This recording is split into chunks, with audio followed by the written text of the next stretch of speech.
Mrs. Barclay, your tea? I couldn't do such a thing. Your tea, madam. David! Your tea, madam. You betrayed him! Mrs. Fenning, not to debate. What's happened? What is it, child? Madam and the Colonel. Something awful's going on. I can't open the door. Here, let me try. Stop here, both of you. Mrs. Barclay? Mrs. Barclay, open the door!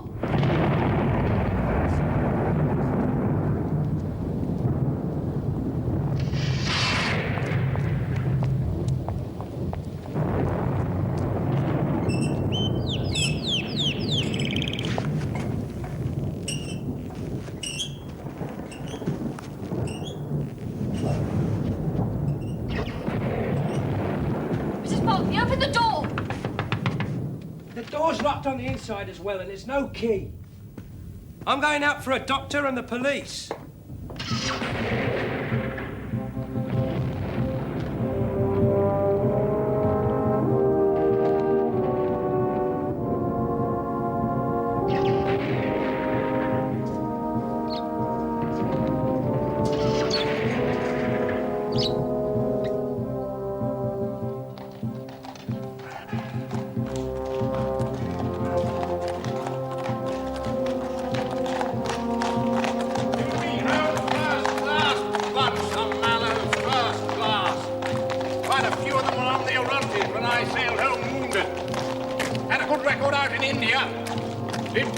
During the mutiny. Sure you won't regret taking the case. Up, sentry.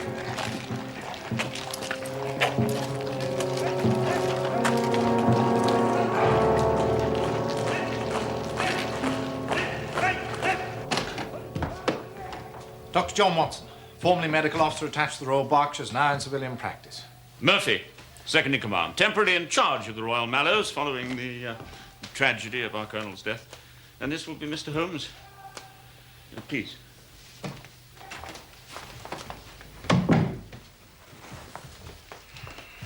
It's good of you to come so swiftly. Not at all. I've explained to Holmes how concerned you must be about the possibility of a scandal. Thank you. The honor of the regiment is in my care. And yet, the newspaper's reports suggest that a scandal is inevitable. Well, surely not. I've done my utmost to make sure that reporters were kept as far away as possible. Exactly, and that is what has made them suspicious. They scent a mystery. That much is clear from the little they have been able to say. Well, surely it would be wrong to repeat, to draw attention to... Quite. You see how much we need your help, Mr. Holmes.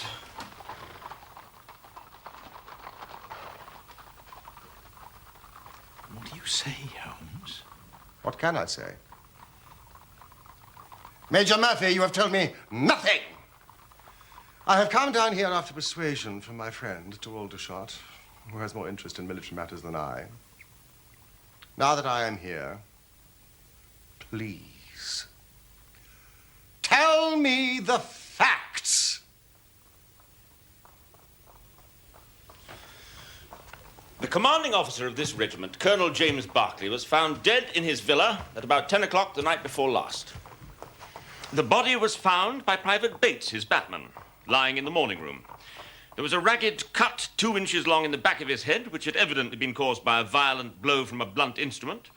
And upon the floor by the body was a singular hand-carved wooden club. Also, stretched out on the sofa, lying in a dead faint, was Nancy, Mrs. Barclay. Please continue, Major Murphy. The servants had been alerted to the tragedy by the sounds of a quarrel between the colonel and Mrs. Barclay. tried to enter the morning room but found it locked. Bates had to go round by the garden and get in through the French windows. And I suspect Mrs. Barclay. Yes. But she is quite incapable of such a dreadful act. I have been the late Colonel's second in command for a number of years. I've come to know Nancy Barclay well.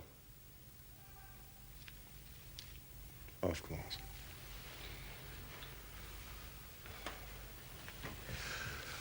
Tell me about Colonel Barclay. Was he highly regarded by the men under his command? Considering his background, remarkably so. His background? Why? Was he ever disgraced? No. But it's not generally known outside that Jim Barclay began his career as a private soldier in the Mallows. Did he indeed? From private soldier to commanding officer in the same regiment? That's a rare achievement. It was his gallantry in the Indian Mutiny that got him his commission. And then quite rapid promotion over the years. More rapid than mine, for instance. Impressive. And I suppose the unfortunate Mrs. Barclay's in custody? No. Not exactly, no. She's in hospital being looked after, with a police constable standing by. Nancy Barclay is a handsome woman now. But you should have seen her as a young girl in India 30 years ago. She was a daughter of the regiment. Her father was the regimental son major, RSM Devoy, and therefore quite a formidable father-in-law for any soldier. I remember that all the men in my company thought her quite the prettiest girl in the garrison. As a junior officer, I had little to do with her, but I was aware that she was a most charming, most vivacious and spirited girl.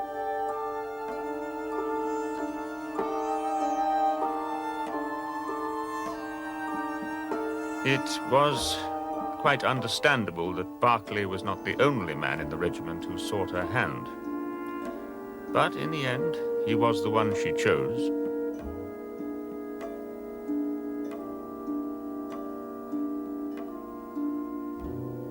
They were married at Bertie, not far from Cawnpore, a few months after the besieged garrison there was relieved by General Neal's column in the summer of 1858. Shortly after the marriage, Sergeant Barclay got his commission as expected. Must have been difficult for the Barclays at first. NCO promoted from the ranks, married to a regimental sergeant major's daughter. Yes. I believe there was some little social friction. But Nancy carried it off with dignity and charm, and they gained acceptance in no time. Barclay's career flourished, and the regiment returned from India some 5 years ago. Barclay was then appointed commanding officer. And the marriage continued to be a happy one? It appeared to be so. Appeared? Most people believed the marriage to have been a uniformly happy one. And what do you believe, Major Murphy? My position as second in command often took me to the Barclays' house. I saw a different side to the marriage. The truth is more important than loyalty to your late commander. One night, I'd been dining at the Barclays. It wasn't until I reached the end of the drive that I realized I'd left my cigar case in the dining room. I went back. The front door was still open. Jane, the maid, was in the hall. I'm glad you're still here. I've left my cigar case on the table. I think the Colonel and Mrs. Barclay have gone to bed, sir. Oh, for goodness sake, James! Confess that! Who is it? Who? Let go of me! You are hurting me! Tell me you love me, then. Me and nobody else. Do you hear? Do you hear me? Oh, would I have married you if I didn't? I don't know. Sometimes I wonder.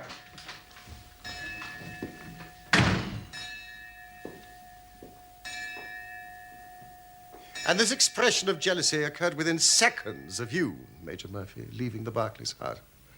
Tell me about the Colonel. Was he a violent man in any way? On occasion. He could be most vindictive towards young subalterns. But he'd clawed his way to the top. You need to be ruthless to do that.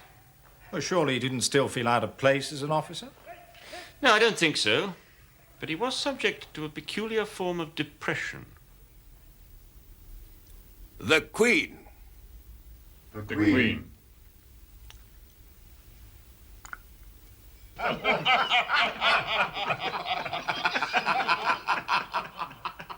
Sometimes, when we were discussing old campaigns, Crimea, the Mutiny, Afghan War, the smile would often be struck from his mouth as if by some invisible hand.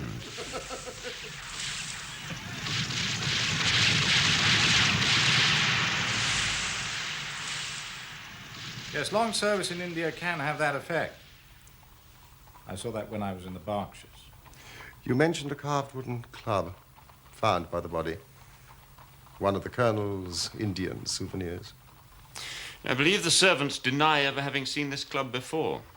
Certainly I've never seen it on any of my visits. It was quite long. And the police, I suppose, have retained it for examination. Yes.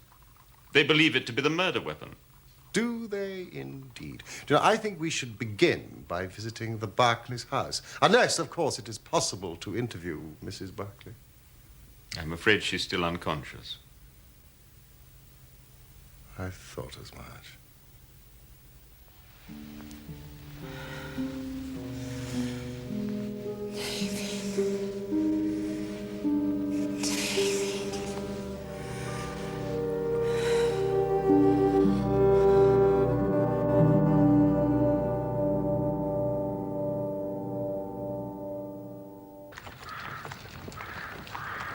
Holmes, suppose Mrs. Barclay had a lover and the Colonel had found out. Major Murphy seems to have been rather close to her. You know, mild adultery has always been commonplace among officers and their wives serving in hot climates. Thank you, Watson, for educating me in military morality. If there had been anything between Major Murphy and Mrs. Barclay, would he have related the incident of his forgotten cigar case?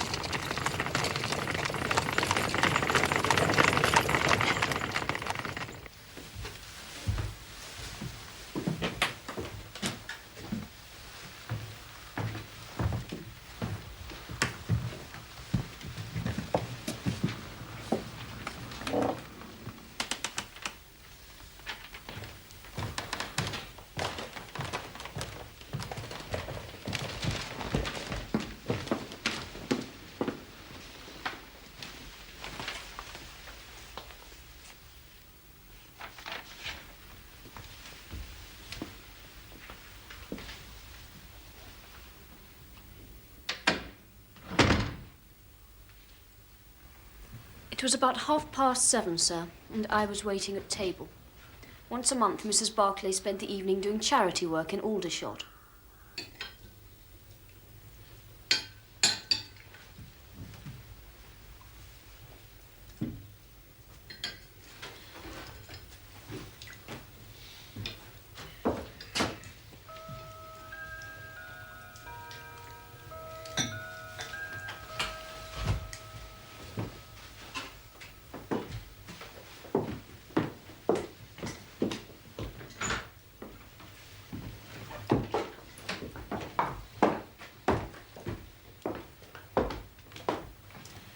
Where are you off to in such a hurry?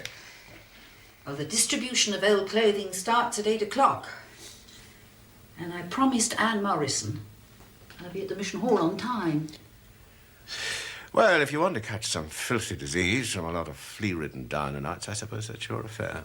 I believe in putting back into life as much as one gets out of it. We've been fortunate with our lot. Others haven't been so lucky. Don't be late back. Of course not.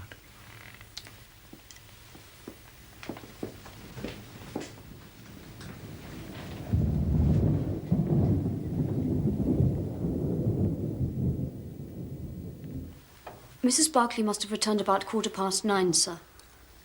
I was in the kitchen helping the cook with the dishes. There was thunder in the distance, and I was just saying to Mrs. Fenning that there was a storm brewing when the morning room bell rang. I came up here to find that Mrs. Barclay had returned. She was walking up and down this room, sir, very pale, upset.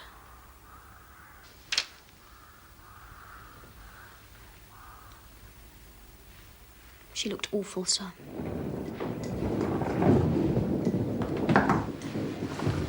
You rang, madam? Yes, Jane. Bring me some tea, will you? Of course, madam.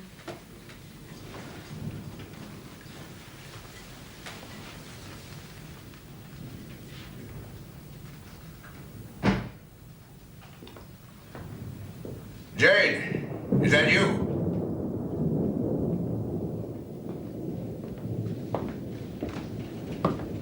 Yes, sir? Did I hear Mrs. Barclay come in? Yes, sir, she's in the morning room. The morning room. Yes, sir, I'm just about to take her a pot of tea. Tea? What does she want tea for at this hour?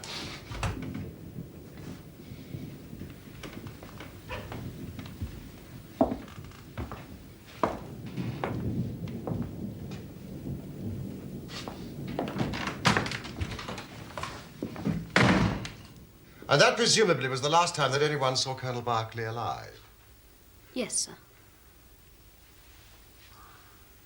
Can you think of any reason why your mistress came into this morning room at that time of night when the fire was unlit?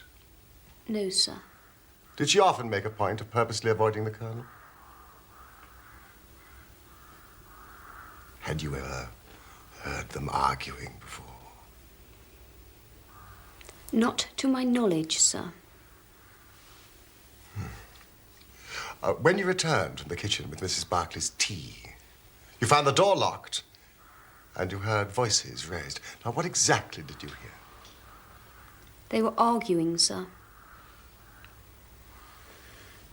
Mrs. Barclay called the Colonel a coward. She said, "You have ruined my life all these years." Mrs. Barclay shouted the name David. She said it twice.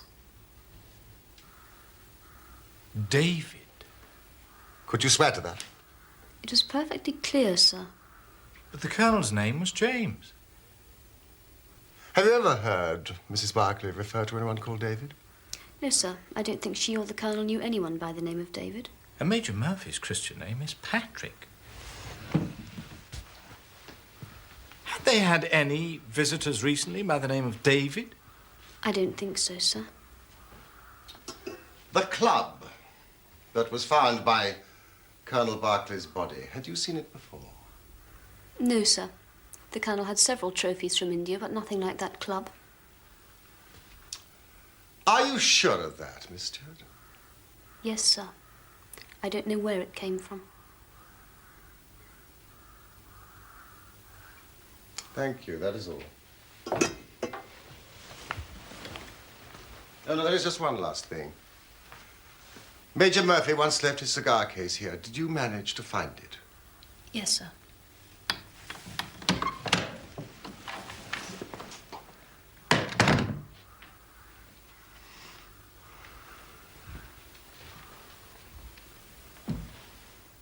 The Colonel was lying down here, sir. With his head by the fender? Yes, sir. You can see the mark of the blood still. But the most frightening thing of all, sir, was his face. His face? When I rolled him over, I almost fainted away to look upon it. It was all contorted, screwed up, with the most horrible look of fear and terror. As if he'd foreseen his own death? Quite possible, sir. Thank you, Bates.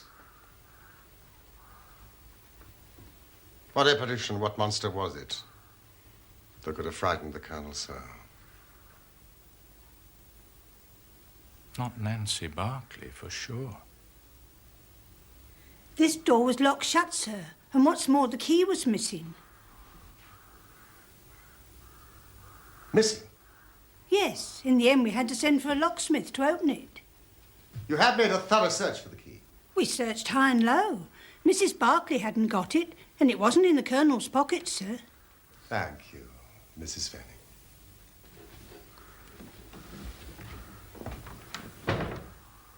Watson, if the key was not in the door, and neither Mrs. Barclay nor the Colonel had it, then there must have been a third person. exactly, who either entered or left through those windows.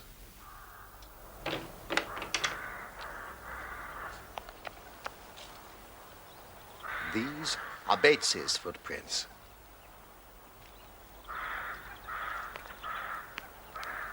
And these are the footprints of someone else. Someone has recently crossed this lawn. The marks are just visible.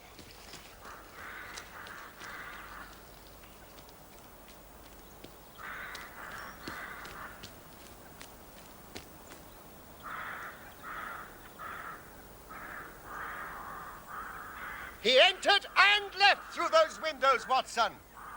We're on the right scent.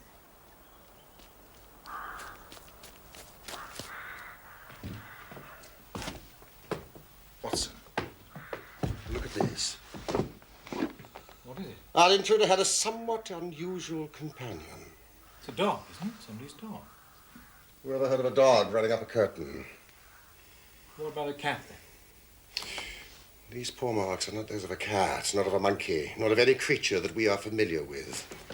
I would think from hind foot to forefoot, at least 15 inches, add to that the length of neck and head. You have a creature of no less than 2 feet, more if there's a tail. And the length of its stride is odd.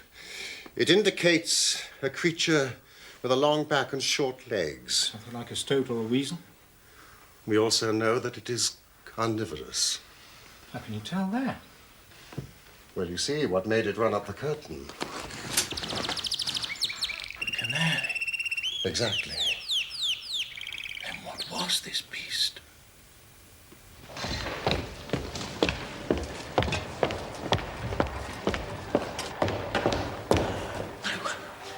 I can't. I cannot betray a friend. Please don't ask me to.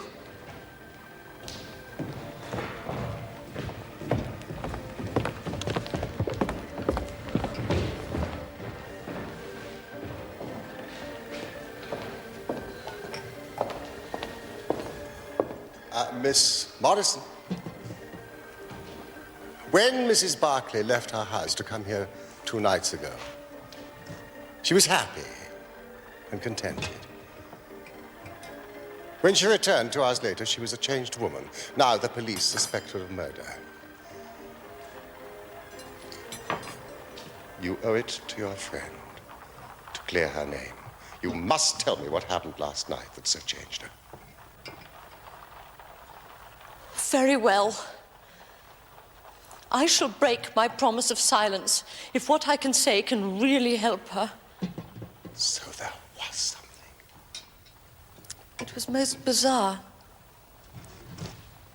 I should explain that we come across all sorts and conditions of men here. Yet the other night I saw the most extraordinary creature I have ever seen. Not only had he a crooked back, but he was lame and walked with his knees bent.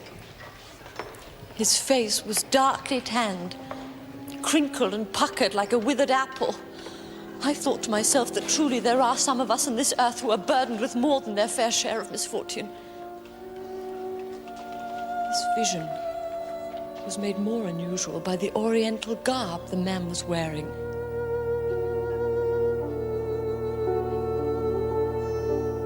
I pointed this person out to Nancy as someone especially deserving of help.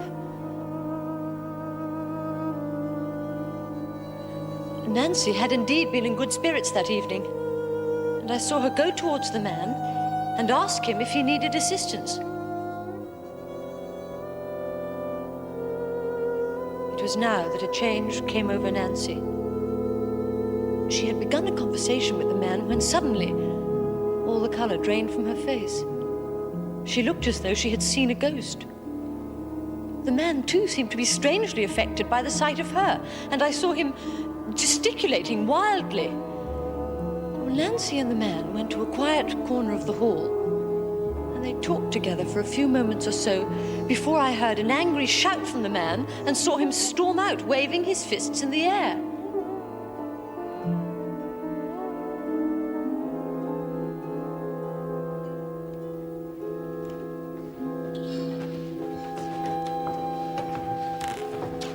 Nancy, what is it? Are you all right? Who was that poor creature? Oh, it's an old acquaintance of mine, fallen on hard times. Promise me, Annie, you won't say anything about this to anyone. Promise me. Of course I promise. If you so wish. Thank you. And the identity of this man? I thought you might ask me that. Well, after this terrible happening, Nancy left. I naturally made a few inquiries among some of the regulars. Such an unusual-looking creature has, of course, attracted attention. It appears he is an old soldier recently back from India. And no one knows anything else about his background, except that he makes a living by entertaining the troops. Conjuring tricks, that kind of thing. And did you tell the police about him? Of course not. A promise is a promise. Yes, of course. Thank you, Miss Morrison.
That is our intruder's four-footed companion. It's a mongoose. I think we've found our man.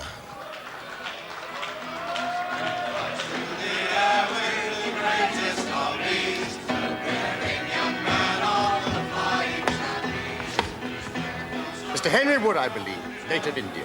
May I have a word? What about? The little matter of Colonel James Barclay's death.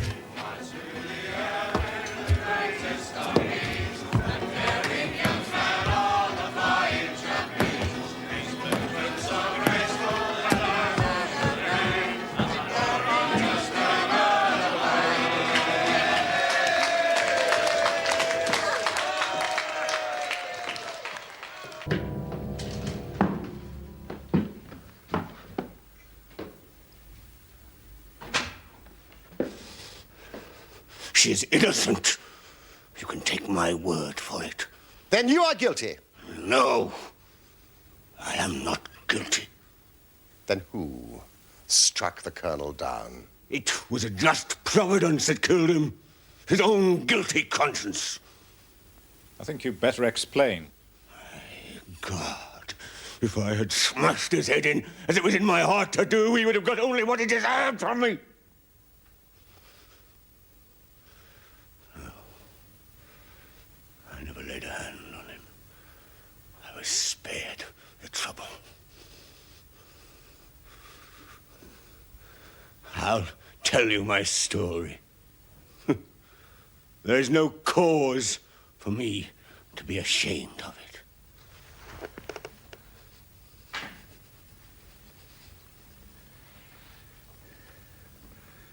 You see me now, with my back like a camel, and my ribs all awry.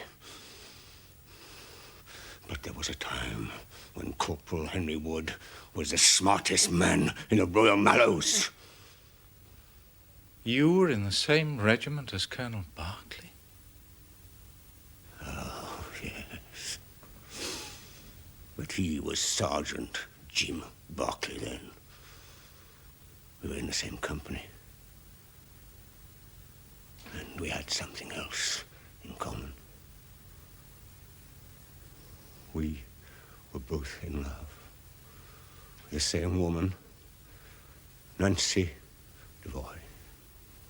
Yes, the daughter of the regimental sergeant major. Yeah. There were two men who loved her. But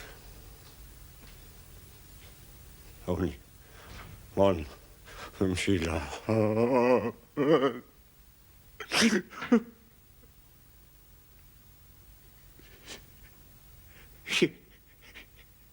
You'll laugh when you look at this poor thing huddled in front of the fire and hear me say that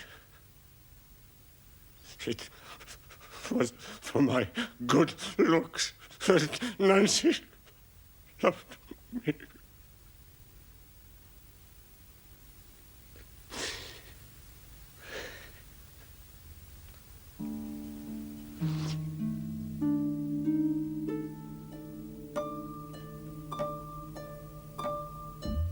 I was the one she loved, all along. But although I had her heart, her father didn't approve of me.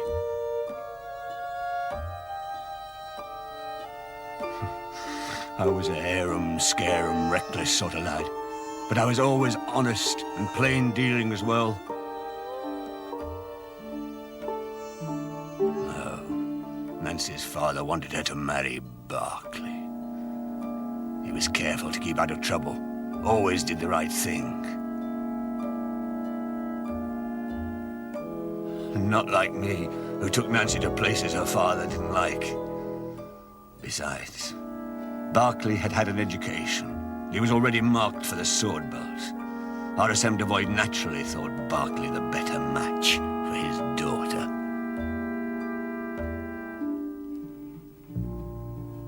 But she remained true to me. And we would have married had it not been for the mutiny. Why did Nancy Devoy not marry the man she loved? It was monsoon time in 1857, when the sepoys rose up against the British. The regiment was shut up in Bertie. There were 10,000 rebels round us, pinning us down like terriers round a rat cage. We'd run short of food and ammunition, and we had to communicate with General Neal's column that was moving up country. It was our only chance to get help.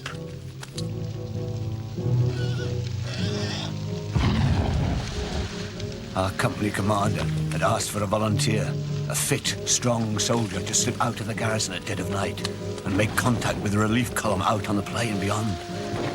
Like a fool, I volunteered. It was a dangerous mission, all right. There were 1,000 lives in peril. But I was thinking of only one of them.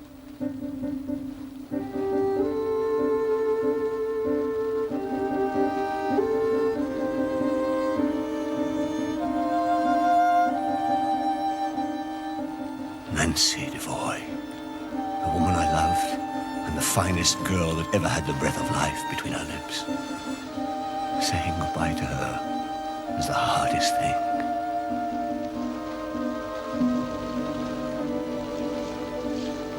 As we exchanged mementos, I little thought that I was saying goodbye to her for 30 years. It was my rival for Nancy's hand that saw me off on my journey through the enemy lines that night. Sergeant Barclay. Said he knew the lie of the land around the garrison better than any other. While I volunteered to make the journey, Jim Barclay volunteered to advise me on the best route to take.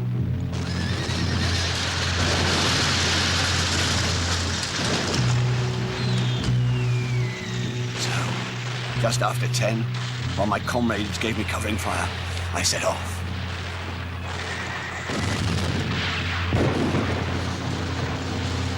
Barclay had told me to follow a stream which would lead to a gully. This, he said, was the safest way downhill.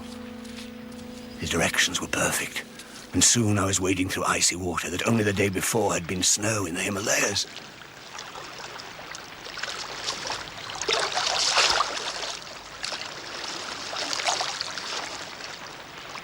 I could see the lights and fires in the rebels' camp, but I kept well down, out of sight of their sentry posts.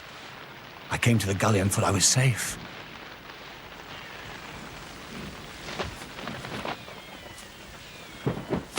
But then it happened.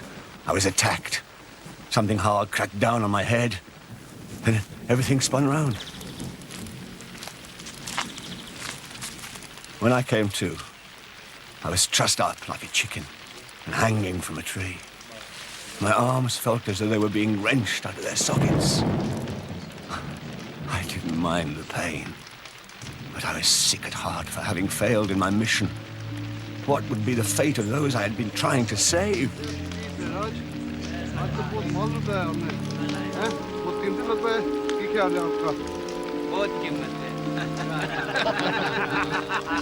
But the biggest blow came as I listened to what I could understand of the rebels' talk. I heard enough to realize that I had been betrayed. The very man who had shown me the way to take had betrayed me to the enemy.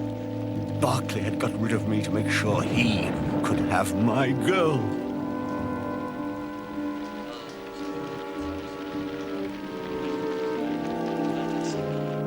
Now, you know what James Barclay was capable of.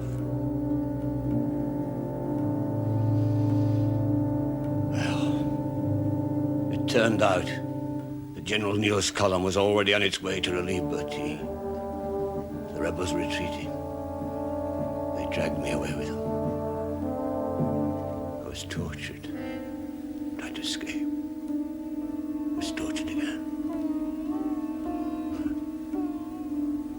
It was to be many a long year before I saw another white face.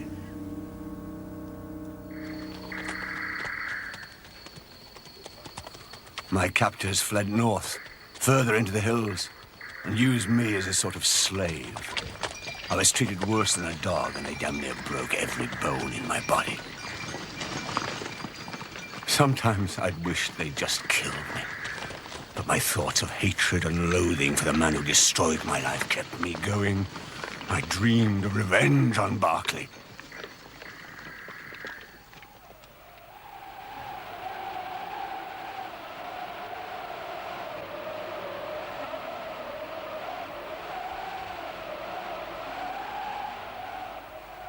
One day, some Afghan tribesmen murdered the rebels who held me prisoner. They left me for dead too. But by a miracle, I still lived.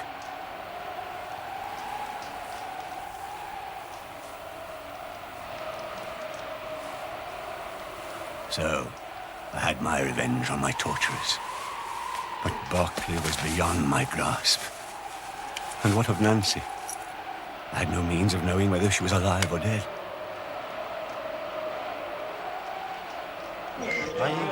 I wandered back to the Punjab and lived among the natives, picking up a living by the conjuring tricks I'd learned from the street magicians.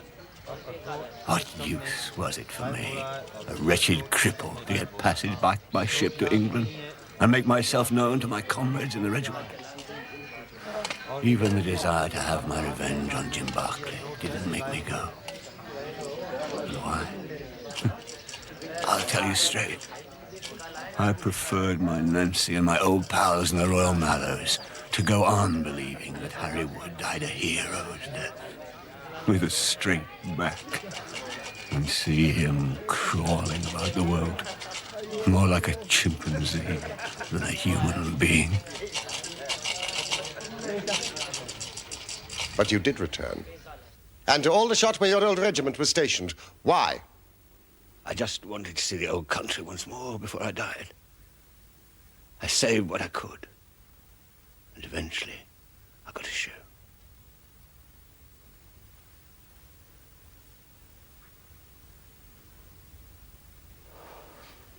I didn't know the regiment was stationed here in Aldershot.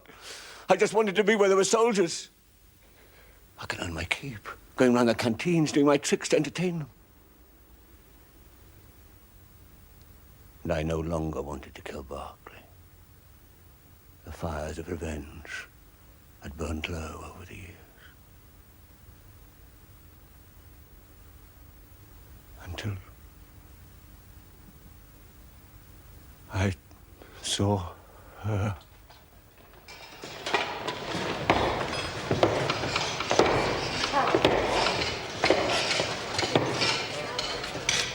I thought I'd better get some English togs. I look comical enough without wearing these foreign clothes the whole time. At first, I was more interested in finding a thick overcoat than looking at the charity ladies who were doling them out. Then, one of them came over. I recognized her at once. She'd hardly changed. Still beautiful. What's more amazing is she seemed to know me. Good evening. Can I help you? Have you been able to find anything that...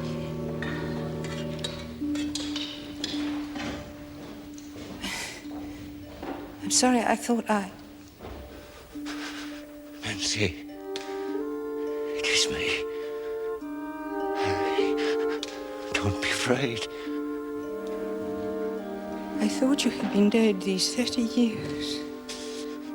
I have been. I swore you'd never see me like this.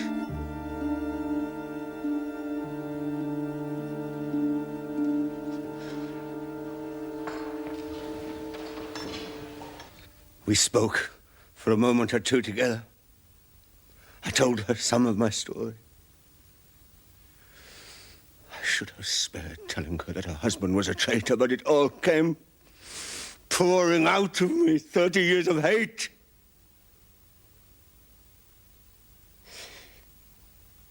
She was so affected by what I said. I couldn't stand it. I went outside. Then I saw her come out of the mission, and I followed her home. I saw her go into their house. A light came on. I saw her sitting in a chair. And then he came into the room. James, I have to talk to you. What are you looking back for? Don't be back late, I said. Don't be back late. No, I have to talk to you. You've been with someone. No, You have been with someone. Tell me, I've asked you before. Who is it? Who is it? You know the culprit, didn't you? You've ruined my life. All these years. All these years. Oh, how could you do such a thing? It was evil. No, I hate you. I hate you. I hate you. No, damn. To see him lay a hand on her made me mad with anger. My feelings overcame me. No. David! David, you betrayed him. It's not true. Mrs. Fenning's alive. I tell you, I've seen him. You're lying. No. You're mad.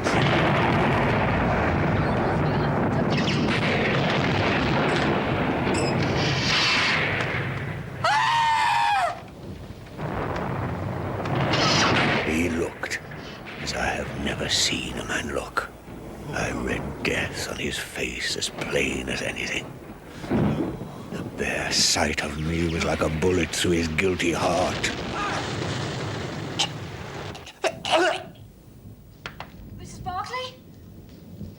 Mrs. Barclay, open the door! He smashed onto the fender, but he was dead before he fell.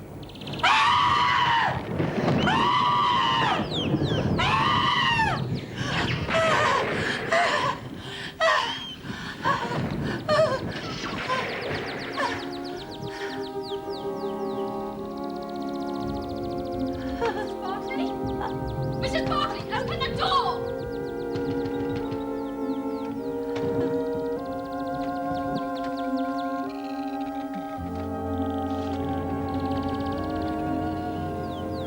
I took the key of the door from Nancy's hand, intending to open it and get help. Then I thought I'd better get away, for things might look black against me. In my haste, I thrust the key into my pocket, whilst I was chasing Teddy, who escaped from his box and run up the curtain. Teddy?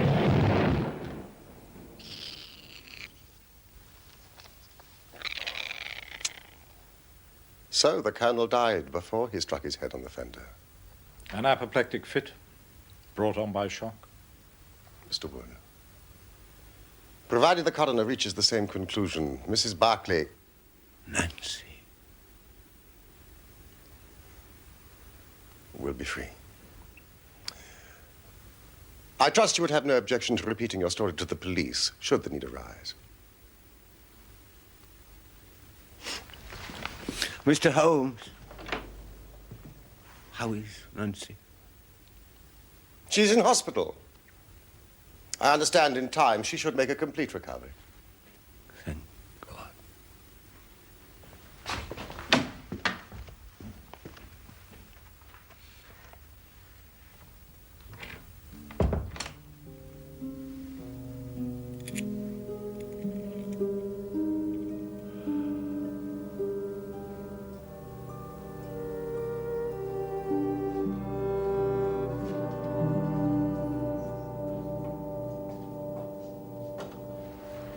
Oh, Annie, how lovely to see you. You're better. Yes, I'm much better.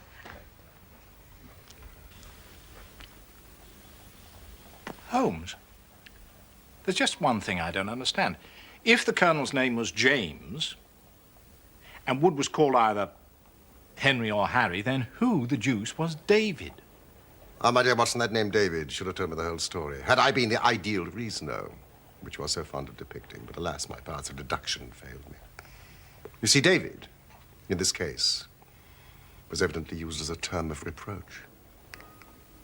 Reproach? Don't you remember how King David sent Uriah the Hittite into the forefront of the battle to die so that he might steal his woman Bathsheba? I think you'll find the story in the first or second book of Samuel. My Old Testament is a little rusty.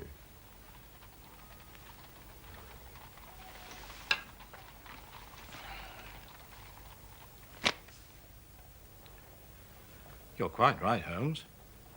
Second book of Samuel, chapter 11, verses 14 to 17. You appear to have looked it up yourself.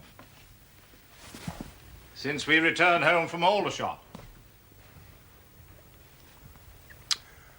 How did you know? You used this bill for our meal at Waterloo as a bookmarker, did you not? Excellent, Watson. Elementary, my dear Holmes.